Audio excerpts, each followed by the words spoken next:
Hello everyone, good morning. Welcome back to my channel.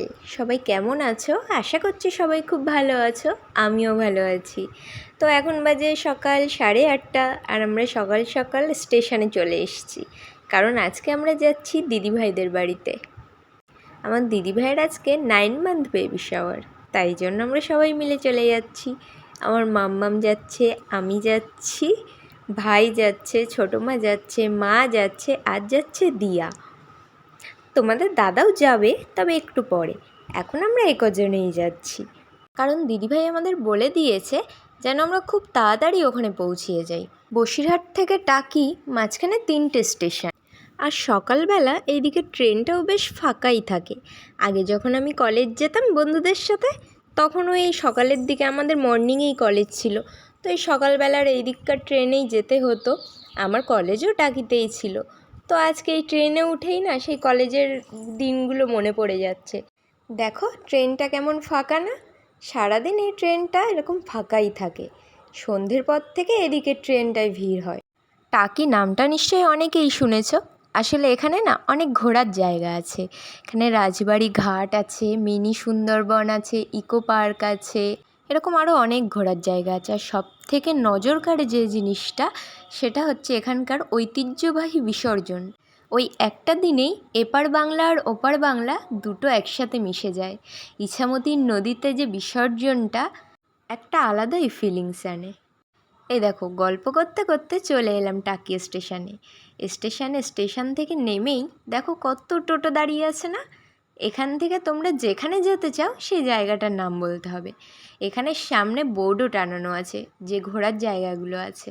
তো অনেকে যারা নতুন আসো তারা বুঝতে পারো না কোথায় যাবে, এখানকার টোটো দাদাদেরকে তোমরা বলবে কোথায় যেতে চাও, ওরাই তোমাকে গাইড করে নিয়ে যাবে।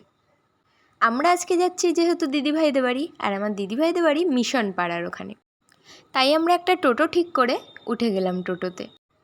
আর এই দেখো চলেও এলাম দিদিভাইদের বাড়িতে। স্টেশন থেকে কিন্তু টোটোতে বেশি টাইম লাগে না, খুব হাইস্ট 3 থেকে 4 মিনিট লাগে। হেঁটেই আসা যেত, শুধু মা অসুস্থ, আমার মাম্মাম আছে ছোটো, ওকে কোলে নিয়ে আসতে হবে, আর বারবার যে বৃষ্টি আসছে ওই জন্য টোটো করেই আসলাম, না হলে হেঁটেই আসা যেত। আগে যখন আমরা কলেজ আসতাম ওখান থেকে হেঁটেই কলেজ যেতাম, আবার কলেজ থেকে হেঁটেই যেতাম স্টেশন পর্যন্ত। তো এই দেখো চলে এসেছি আমরা দিদিভাইদের বাড়িতে। দেখি গিয়ে দিদিভাই উঠেছে কি না। আশা করি এতক্ষণ উঠে গেছে, যেহেতু বাড়িতে একটা অনুষ্ঠান আছে। তো চলো ভেতরে যাওয়া যাক। এই যে ভেতরেও চলে এসেছি, আর আমরা এসেই দেখলাম দিদিভাই উঠে গেছে, দৌড়ে গিয়ে গেট খুলেছে। আর আমি এই ওপরে চলে এলাম দাদাভাইকে খুঁজতে। দিদিভাই বললো দাদাভাই ওপরে আছে, তো আমি ভাবলাম ওঠেনি বোধহয় এখনও। এই যে এখানটায় দেখতে পাচ্ছ, ওখানটায় থাকে হচ্ছে অর্কদা, আর এইটা হচ্ছে আমার দিদিভাইয়ের রুম। ঢুকেই দেখলাম দাদাভাই নেই রুমে, তো ভেবেই নিলাম দাদাভাই নিশ্চয়ই ওয়াশরুমে আছে। আর আমাকে দেখে আমার মাম্মামও সিঁড়ি দিয়ে উঠছে, উঠতে উঠতে কষ্ট হয়ে গেছে, তাই আবার একটু বসেও নিচ্ছে। তো দিদিভাই বেড কভারটা চেঞ্জ করবে বলে নিচ থেকে বেড কভার নিয়ে ওপরে আসছিল। তো আমি বললাম তোমাকে এখন কষ্ট করে আর ওপরে যেতে হবে না, এমনি ওর আজকে অনেকবার ওপর নিচ করতে হবে, আমি বুঝতে পারছি। তো আমি বললাম ঠিক আছে তুমি আমায় দাও, আমি তোমার বেড কভারটা চেঞ্জ করে দিচ্ছি। তো তাই জন্য একটু দিদিভাইয়ের বেড কভারটা একটু চেঞ্জ করে দিচ্ছিলাম, বাড়িতে আরও লোকজন আসবে। আর আমি এদিকে বেড কভার চেঞ্জ করছি, আর আমার মাম্মাম কিন্তু ওদিকে দুষ্টুমি করেই যাচ্ছে, এটা নামাচ্ছে ওটা নামাচ্ছে, নিচে নামিয়ে খেলা করছে, ওই দেখো দেখা যাচ্ছে দুষ্টু করেই যাচ্ছে। ও যতবার এটা ওটা নামাচ্ছে আমি ততবার গিয়ে ওর হাত থেকে ওগুলো রেখে দিচ্ছি, যতবার রাখছে ও কিন্তু ততবারই নামাচ্ছে ওপর থেকে। তো তারপরে আমি কোনো রকমে তাড়াতাড়ি করে বেড কভারটা চেঞ্জ করে ওকে নিয়ে নিচে চলে গেছি। তো আমি নিচে গিয়ে দেখলাম দিদিভাইকে সাজাবে যে দিদিটা, ওই দিদিটাও চলে এসছে। তো ওই দিদিটাকে উপরে দিয়ে আমি একটু লুচি তরকারি খেয়ে নিলাম, কারণ সকাল সকাল বেরিয়েছিলাম তো খিদেও পেয়েছিল খুব। তারপরে দিদিভাই সাজতে বসে গেল। আর এই দিদিটা কিন্তু খুব সুন্দর সাজায়, তোমরা অনেকে চেনো হয়তো দিদিকে। এই দিদিটা টাকিতেই বাড়ি। আমার দিদিভাইকেও কিন্তু খুব সুন্দর করে সাজাচ্ছে। তো দিদিভাই এখানে একটু সেজে নিক, আমি ততক্ষণ একটু নিচের থেকে ঘুরে আসি দিদিভাইয়ের যেখানটায় আর কি অনুষ্ঠানটা হবে। দেখো কি সুন্দর, তাই না? কি সুন্দরভাবে ডেকোরেশনটা করেছে। সিম্পলের মধ্যে বেশ ভালোই লাগছে কিন্তু, তাই না? আমার তো বেশ ভালোই লেগেছে। আর আমার মাম্মাম যতবার এই রুমটাতে আসছে ওকে একটা করে বেলুন দিতে হবে, কী বায়না করছে।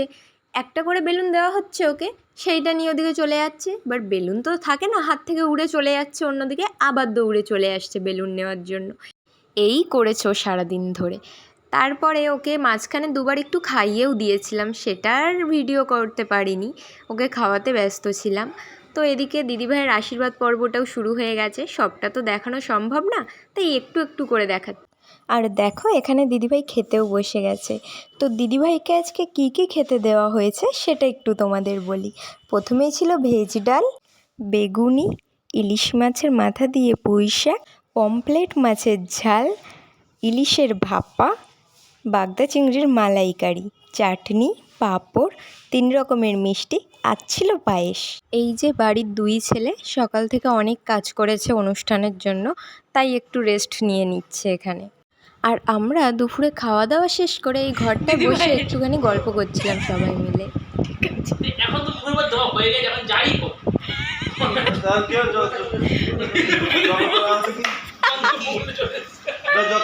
তো আজকের ভিডিওটা এই পর্যন্তই। কেমন লাগলো সবাই কমেন্ট করে জানিও। দেখা হচ্ছে নেক্সট কোনো ভিডিও। ততক্ষণ ভালো থেকো, সুস্থ থেকো, টাটা।